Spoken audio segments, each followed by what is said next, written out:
When I was 14, my dad and I went on a trip to our cabin near the Rideau Lakes region in Ontario in the dead of winter. It wasn't a spontaneous trip. Mom had been pestering him for weeks to fix up a few things, and he finally gave in. I tagged along, eager for some father-daughter time and an excuse to escape the monotony of city life. The cabin, nestled near Big Rideau Lake, had always been a special place for our family, brimming with memories of laughter, swimming, and lazy summer afternoons. Summers at the lake were magical. The area came alive with families, friends, and the hum of activity. The population tripled as seasonal visitors flocked to their cabins to enjoy the sunshine. Days were spent on the water, and nights were filled with the warmth of campfires and stories. But winter was a different beast entirely. Once the cold set in, the seasonal residents packed up and left, leaving the cabins dark and lifeless. The roads were quiet, and the surrounding forest felt untouched, save for the occasional tracks of local wildlife. Our cabin sat at the end of Maplewood Trail, a secluded dead-end lane. Only 10 or so cabins lined the road, and they were spaced so far apart that you couldn't see one from the other. It was a place of serene isolation, which in summer felt comforting but in winter could quickly turn unsettling. We left home late that Friday afternoon, hoping to make the 5-hour drive before the snowstorm got too bad. Instead, the storm turned what should have been a straightforward trip into an 8-hour slog. By the time we reached the Rideau Lakes region, it was nearly 11 p.m., and the world outside our car was a silent expanse of snow and shadows. The road through the forest was pitch black, the only light coming from our car's headlights cutting through the swirling flakes. When we finally turned onto Maplewood Trail, my dad sighed in frustration. The snowplow hadn't made it through yet, leaving a thick layer of snow to navigate. As we crept forward, I noticed a fresh set of tire tracks cutting through the pristine snow ahead of us. "Looks like the Thompsons are up for the weekend," Dad said, referring to the family who owned a cabin a few lots down from ours. We followed the tracks around a bend, and that's when we saw it. A white van, parked off to the side of the road, partially hidden by the snow-covered trees. Its presence felt out of place. The van was too clean, too deliberate in its positioning, almost as if someone wanted it to blend into the background. "What the hell is that doing here?" Dad muttered, slowing the car as we passed. I turned in my seat to look back and caught sight of two shadowy figures sitting in the front seats, their outlines faintly illuminated by our retreating taillights. "Dad, there's people in that van," I said, my voice low and uneasy. "Probably lost," he replied, brushing it off. "These roads can mess with GPS. They'll figure it out." But something about the van felt wrong. Why park there on a dead-end road in the middle of the night? The unease stayed with me as we pulled into our driveway and began unloading our bags. The cabin was dark and cold, and while Dad went about turning on the heat and checking the locks, I couldn't shake the image of that van and the silent figures inside. Our cabin had large windows in the living room that faced the forest. In summer, they offered beautiful views of the trees and lake, but at night, with no curtains to shield the glass, they felt like gaping voids staring into the pitch-black woods. Normally, I didn't mind sleeping in the downstairs bedroom I shared with my sister during summer visits. But that night, with her back home and my imagination running wild, I begged Dad to let me sleep in the loft with him. "You're fine," he said, amused by my anxiety. But he double-checked the locks and left the porch light on, more to humor me than anything else. While Dad got ready for bed, I curled up on the couch with a book, using the small lamp by my side for light. The cabin was silent except for the faint creaks of the wooden beams and the occasional sigh of the wind outside. The quiet was so deep it felt oppressive, like it amplified every small noise, the rustle of the pages, the hum of the lamp. And then I saw it. Movement outside the window. My heart skipped a beat as I looked up, squinting into the darkness. Two figures were standing near the edge of the porch, partially hidden by the trees. They weren't moving, just standing there, watching. As I stared, the motion-activated light on the porch suddenly flicked on, flooding the area with light. One of the figures visibly flinched and stepped back, their form more defined in the glow. The abrupt brightness seemed to startle them, and they turned to look at each other briefly before retreating into the shadows. I froze, my breath caught in my throat. Slowly, I slid off the couch and onto the floor, crawling toward Dad's room. When I shook him awake, my words came out in a panicked whisper. By the time he got to the window, the figures were gone. The next morning, the evidence was clear. 2 sets of footprints led from the road, circled around the cabin, and then returned to the road. Tire tracks in the snow showed where the van had turned around and driven off. The whole thing sent a shiver down my spine. Dad kept a rifle in the cabin, stored safely in a locked case in the bedroom. He retrieved it that morning, inspecting it briefly before setting it aside. "Just in case," he muttered. But thankfully, we didn't have to use it. Still, the thought that it might have been necessary haunted me. What if the motion light hadn't startled them? What if they'd been bolder, more desperate? As night fell again, I couldn't shake the image of those figures standing in the dark, watching. Felt like the forest itself was holding its breath, waiting. And that night, every creak of the cabin felt like a whisper, every shadow like a warning. The cold bit through my jacket as I stood behind the counter, rubbing my hands together for warmth. Outside, the wind howled, rattling the loose panels on the old gas station's roof. It wasn't just cold, it was the kind of bone-deep chill that made you second-guess every decision that brought you out into the middle of nowhere at this hour. The heater behind the counter was doing its best, but the draft from the front door made it a losing battle. I shifted from one foot to the other, trying to keep myself moving, even if it was just pacing between the counter and the snack racks. The clock on the wall read 1:03 a.m. I hadn't seen a single customer in hours. The isolation out here usually didn't bother me, but tonight, the emptiness felt heavier, like the cold air was carrying something with it. Needing a break, I decided to step outside for a cigarette. The door creaked as I pushed it open, and the wind hit me like a wall, making me shiver despite my thick jacket. I lit up quickly, cupping the lighter with my hand to keep the flame steady. The night stretched out before me, dark and still. The only light came from the gas station's buzzing fluorescence, barely illuminating the edge of the highway. Even the wind had quieted, leaving nothing but the sound of my own breathing. I took a long drag from the cigarette, letting the smoke warm me from the inside. When I finished, I flicked the butt into the ashtray by the door and reached for the handle to go back inside. It didn't move. Frowning, I tried again, jiggling it harder. The door wouldn't budge. My irritation turned into unease as I moved to the side entrance, only to find it locked as well. The back door, same result. Every single door to the building was locked from the inside. Through the front window, I could see my phone and keys sitting on the counter where I'd left them, taunting me. I pounded on the glass. "Hello?" I called out, knowing full well no one was there to answer. My voice echoed into the emptiness. Pressing my face to the window, I peered inside. Everything looked exactly as I'd left it, quiet, untouched. I patted my pockets, hoping I'd slip my phone in without realizing. Nothing. No phone, no wallet. Just the cold and the realization that I was stranded. The only option was the old payphone around the corner of the building, a relic from another era. I didn't even know if it worked, but I didn't have much of a choice. The payphone hung crookedly on the wall, its metal surface grimy with years of neglect.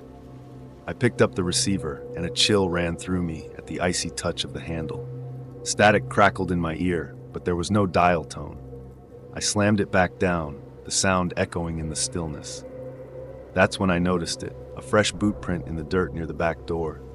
I froze, scanning the area. No one in sight. My mind raced. Someone had been here, and might still be. Grabbing a rock from the parking lot, I smashed the side window. The shattering glass was louder than I expected, making me wince. I climbed through, slicing my hand on a jagged edge, but I barely felt it. Inside, I grabbed my phone from the counter, but when I pressed the power button, it didn't turn on. The battery was dead. My stomach tightened as I tried to make sense of it all. Then I heard it, a faint sound coming from the back office. My breath caught as I crept toward the office door. Peering through the gap, I saw him, a man in a ragged jacket, hunched over the desk, rifling through papers. His hair was wild, and he moved quickly, like he was searching for something specific. "Hey," I said, my voice louder than I intended. "What are you doing here?" The man didn't react. He just kept rifling through the desk like he hadn't even heard me. Then I saw it, a knife lying on the desk near his hand. It wasn't one of the gas station's tools. It looked personal, the kind of thing you carried for more than just utility. My chest tightened, and every instinct told me to leave. Whoever he was, a lunatic, a drifter, or something worse, he wasn't someone I wanted to confront. I backed away slowly, then turned and bolted. Clambering through the broken window, I ignored the sting of glass scraping my arms and sprinted toward the highway. My heart pounded as I kept glancing over my shoulder, half expecting him to follow. About 15 minutes later, a patrol car arrived. I waved them down, breathless, and explained everything. The officers entered the gas station cautiously, flashlights cutting through the darkness. I waited by the squad car, shivering in the cold, my arms wrapped around myself. When they returned, their faces were grim. "The office is completely torn apart," one of them said. "But here's the strange thing. The cash register is untouched. It doesn't look like he was after money." I told them about the knife I'd seen and how the man hadn't even acknowledged me. They exchanged uneasy glances but didn't say much. The gas station didn't have cameras back then, so there was no way to verify my story. But the way the office was turned upside down and the man's eerie indifference was enough to stick with me. I don't know who he was or what he was looking for, but I do know one thing. He was creepy as hell.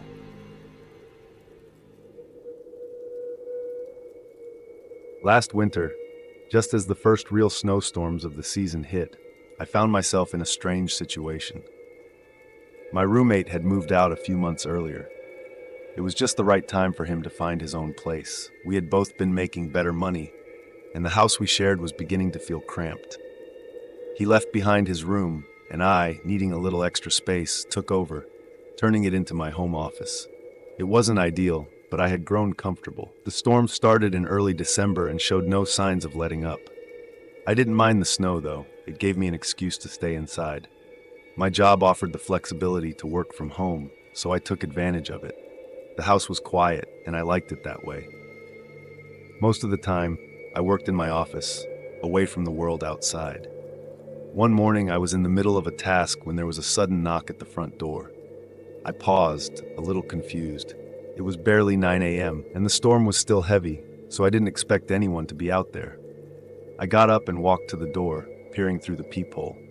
There was a man standing on my porch, his face half hidden by the hood of his thick winter jacket. He didn't look like a delivery driver or a neighbor, just a guy in need. I opened the door, the wind rushing in with the snow. "Can I help you?" I asked, trying to sound friendly but cautious. The man smiled sheepishly. "Sorry to bother you. I'm having some car trouble," he explained, his breath visible in the freezing air. "My car's stuck in the snow, right down the road. I don't have a phone with me. Could I borrow yours to call someone?" I hesitated for a second, skeptical but not wanting to turn away someone in need. I stepped back, motioning for him to come inside, but only just inside the threshold. The wind was getting worse, and I didn't want him standing outside, especially in those conditions. "Wait here," I said as I quickly turned and walked to the side of the house. The street was barely visible through the falling snow, but I could make out the faint shape of a small SUV near the curb. It was wedged awkwardly against the snowbank. I wasn't sure what to think. It didn't seem like an elaborate story. I grabbed my jacket, slid on my boots, and stepped back out to the porch. "Here you go," I said, handing him my phone. "Call your brother." The man thanked me, and after a brief conversation with someone on the other end, he handed the phone back and smiled. "Thanks a lot, really. I'll be fine now. You saved me." He turned and started walking back to his car. I watched him for a moment, then returned to my office, assuming the whole thing was over. He seemed harmless enough. Maybe he was just stranded. But as the hours passed, I kept thinking about it. The storm was still raging, and I hadn't heard the man's car leave. By 7 p.m., I couldn't shake the feeling that something wasn't right. I decided to check again, curious if he was still waiting for his brother or if something else was going on. To my surprise, the SUV was still parked in the same spot, and the man was inside, moving around. It had been almost 3 hours, and I had no idea what he was doing in there. Maybe he was just cold, waiting for help to arrive. but I couldn't shake the nagging feeling that something was off. I made dinner and sat down on the couch to watch TV, trying to relax. I stayed up late, lost in my thoughts and the quiet of the house. I was starting to nod off, my head drooping against the back of the couch, when I finally fell asleep beside my office desk, the room still lit by the soft glow of my computer screen. But then it happened. The banging came suddenly, like a thunderclap, loud and sharp. I jumped out of my skin, my heart racing as the sound rattled the walls. Someone was pounding on the front door, hitting it violently over and over. It wasn't just knocking, it was more like someone was trying to break it down. The door handle rattled as if someone was shaking it with all their might. My mind spun, every scenario flashing through my thoughts in rapid succession. What if it was the man? What if something was wrong? I quickly shot off the couch, my legs stiff from the awkward sleep as I scrambled to grab my phone. The banging continued, growing louder. I grabbed my phone, heart pounding, as I dashed down the hallway toward the stairs. Just as I reached the landing, it all stopped. Silence. I froze, my skin prickling, listening for anything at all. The quiet was unnerving, more terrifying than the racket that had preceded it. I hesitated, my breath shallow as I finally made my way down the stairs, step by careful step. I approached the front door, and when I peered out the window, my breath caught in my throat. The man's car was still there, but the man was gone. What the hell? I had no idea what had just happened. Who had been banging on my door? Was it the man, or was someone else trying to get inside? I felt an icy chill creep up my spine, my thoughts racing as I reached for my phone and dialed 911. They arrived shortly after, taking note of several sets of footprints in the snow leading up to the door, but they were quickly covered by the storm. They found the SUV and ran the plates, confirming it was registered to the same man I had helped earlier. But by the time they had checked the car, the man was nowhere to be found. They searched the area, but there were no signs of him.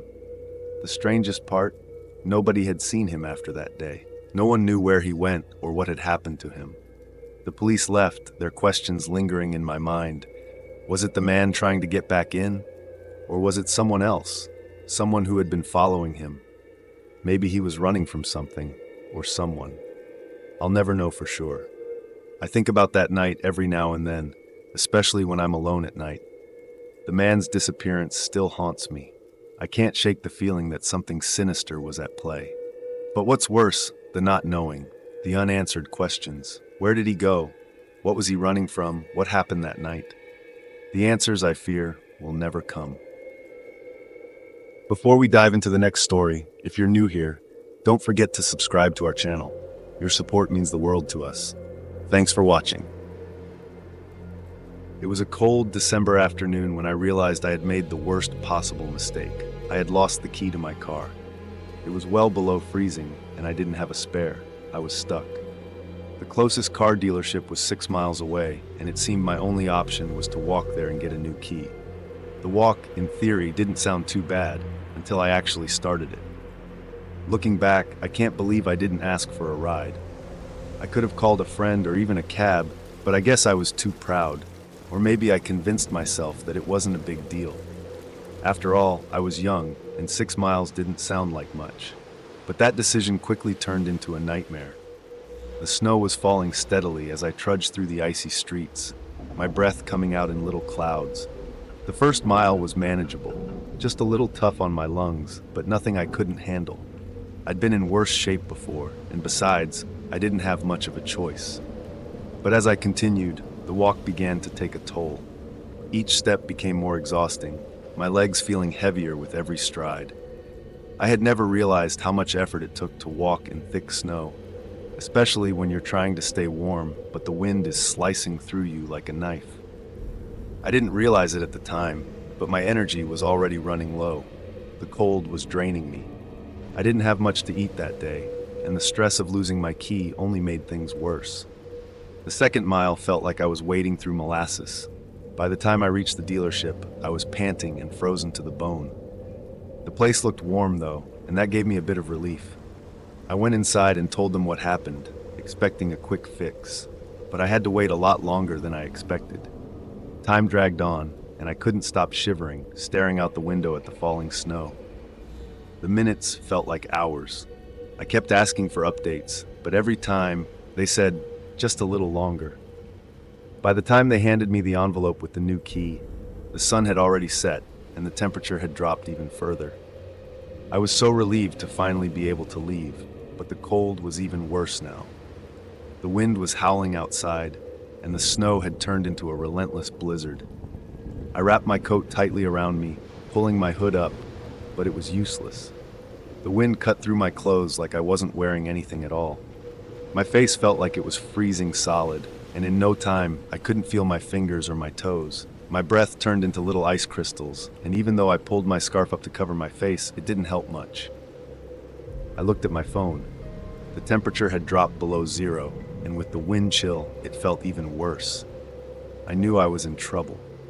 My fingers were stiff, my cheeks were burning from the cold, and I still had 6 miles to go to get home. I hadn't planned on walking back in this kind of weather, but now there was no turning back. I just had to keep moving. I didn't want to think about how bad it could get. I couldn't. But by the time I hit the first mile, I was already feeling the effects. The snow was so deep in places that I had to struggle just to make any headway. It was slow going, and I was quickly growing exhausted. Every time I took a breath, the cold air felt like a punch to my chest. I didn't have my inhaler, of course I didn't, so I had to pace myself, trying not to breathe too deeply. My lungs burned, and every step felt harder than the last. That's when I heard a strange sound. At first, I thought it was just the wind, but then I realized it was coming from my face. It was a tiny clicking noise, almost like a soft crackle. I blinked and realized that the moisture from my breath had frozen on my eyelashes. Every time I blinked, my frozen lashes would clink together. It was a bizarre, unsettling sound. I laughed nervously at first, but the more I heard it, the more it began to freak me out. I wondered if my eyelashes would actually break off in the cold. Could that happen? Would my eyes freeze? The thought made my stomach turn, but I had no choice but to keep moving. As the miles dragged on, my body began to shut down. The cold was getting worse, and I could feel my energy disappearing with every step. The snow, the wind, and the biting cold were all too much, but I couldn't stop now. If I stopped, I wouldn't make it.